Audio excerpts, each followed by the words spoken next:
Yeah, big. All right, so we have a Manchester United fan. He's been supporting Manchester United for the past 20 years.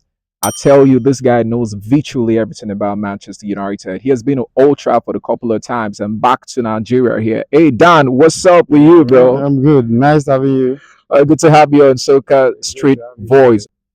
Manchester United, how will you assess their performance last season? Let's just look at the general performance. Were you satisfied, comfortable with how they performed last season?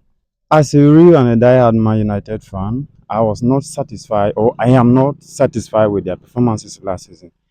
The reason being that so many issues were on ground, and well, I really let me give credit to Eric Ten Hag for fighting all these issues, and at the end of the day, coming up with the result and a trophy for that matter.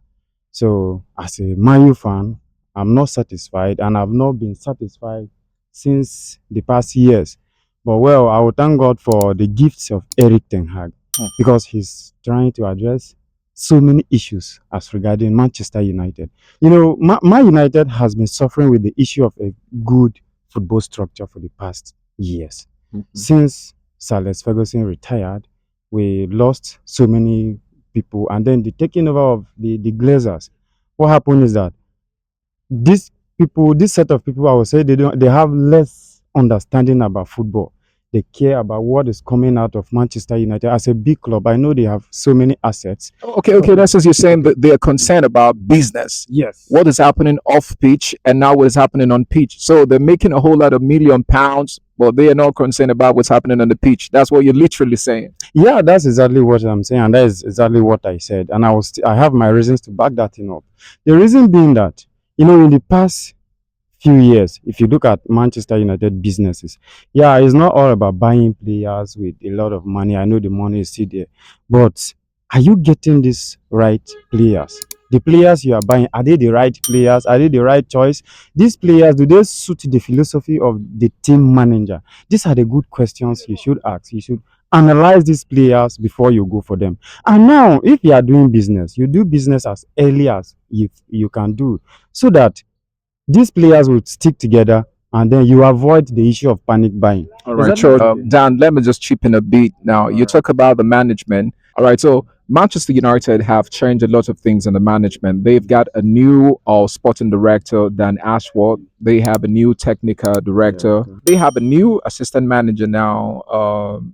Former Manchester United player was this Van guy, Nistelrooy. Van Nistelrooy, and then a former coach of Go Ahead Eagles. So they have a lot of reshuffles in the management structure. Is this a way forward? Is this a good sign that there must be some transformation on the pitch as well? How do you feel about these changes in the management structure? Yeah, I am very much excited about the changes in the management structure because this is what we've been clamoring for years.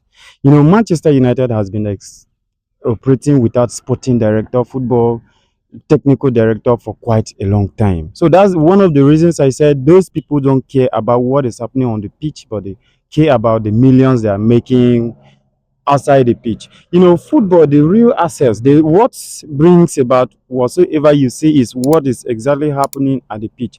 As a player, if they take you to an environment or a structure that is not working, even if you are a good player, I believe if most of you have football knowledge, anybody that has a football knowledge, that player will not perform. Why? Because the structure itself, the atmosphere in that club is not good. So when you go to a dressing room that is not coordinated, that is very, very bad, always having issues on ground, definitely that kills your morale. Now it does kill your morale as well. Dan, let's look at Manchester United on the pitch right now. What are the kind of players you feel they are surplus to demand and the need to get out of Old Trafford so new players could come in? And what departments on the pitch do you feel they need reinforcement? Manchester United first, they need to reinforce their back line. The likes of Johnny Evans, they've overstayed their welcome. Thank God Rafael Varane has gone already. Yeah. Now, that is one of the basic area Manchester United need to strengthen. Strengthen your left back because Luke Shaw has been struggling with injury And then for Tyra Malaysia has been out for quite a quite long a time long now. time. Yeah, he has never kicked. As a matter of fact, that guy has never kicked a ball the previous season. So Yeah, that's Manchester correct. United need to work drastically on their back line.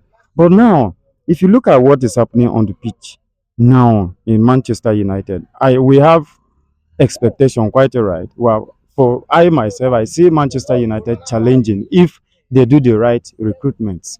Now, okay, look at the targets you are having on ground now. At least these people are trying as much as possible to avoid the panic buying we've been going through the Yeah, past years. yeah, You that's know, correct. people like Varane.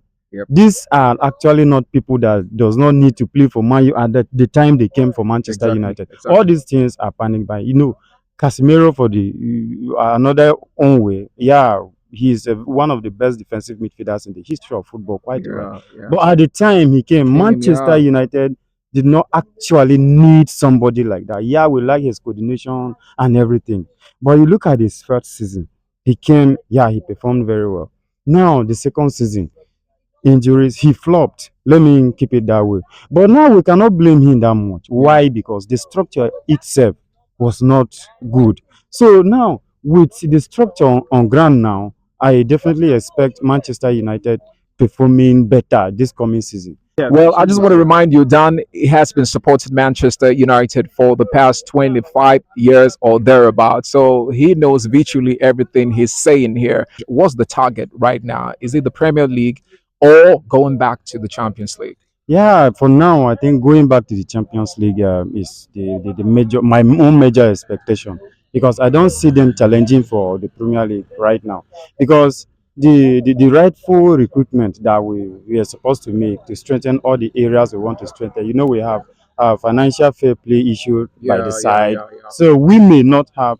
Though thanks to this new our new CEO Yeah, and Umar Omar Barada for Barada with Manchester City. their experience and the Sajim with the what they are putting in place. I see Manchester United in the next coming 2 seasons challenging for the Premier League. But this coming season, I expect them to go back to the Champions League because I know expectations are very high, but you cannot deliver in one season like that. Well, I know Manchester United fans would definitely be treated about what Daniel is saying right now. Daniel, before you go, I just want to thank you for your time. But I don't know. The next question I'm about to ask you is going to be a very bit difficult, though.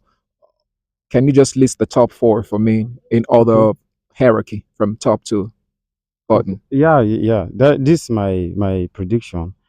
The top four this season will be I I see Manchester City fighting to defend the league, but it will be quite difficult for them. So that position, let's I would give somebody else. Okay. I know Arsenal cannot win. Well, I definitely see Manchester United claiming that league. Wait, the top four. Yeah, That's first sport, yes. The first Manchester spot, United, first Manchester sport. United are All coming right, first. sport two, Sport two, City will come second. Manchester City, sport Yeah. two, Yes. sport three, And then I see Arsenal coming third. and the And final then the sport. final spot goes to Liverpool. All right, Liverpool. That The is the final goes to Liverpool. prediction of Daniel. Daniel, well, thank you very much for having Thank you. so much confidence in Manchester United. I know the fans out there will really be thrilled by this interview right Yeah. now. Thank you. Thank you very much, Dan. Thank you very much. Thank you. You're welcome. All right.